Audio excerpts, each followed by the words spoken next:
the town that held a funeral for the sun. In a remote village, far beyond the reach of most maps, there was a tradition that no one outside could understand. Every year, when the sun disappeared for months, the people of the village held a funeral, not for a person, but for the sun itself. You see, this was a place where winter darkness was so complete, it felt as though the very light of day had passed away. For months on end, the sky would be as black as night, the stars distant and cold, and the villagers, well, they would gather in the square and mourn as if they had lost a dear friend. It wasn't just a somber moment.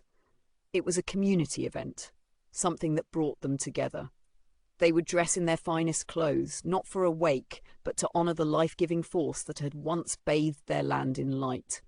In the absence of the sun, they would light torches, a fiery reminder that though the sun had left, its warmth still burned within their hearts.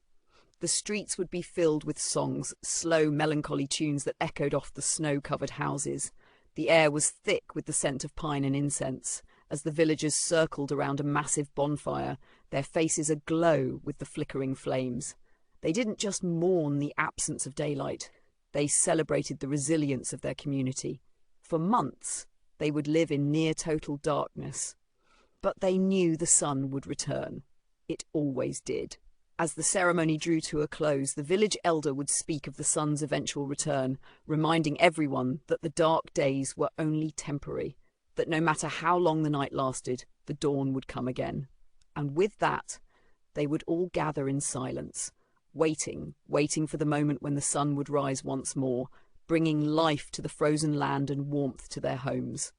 The town may have held a funeral, but they knew it was only for the cycle, and not for the sun itself, for the sun would rise again, just as it always had.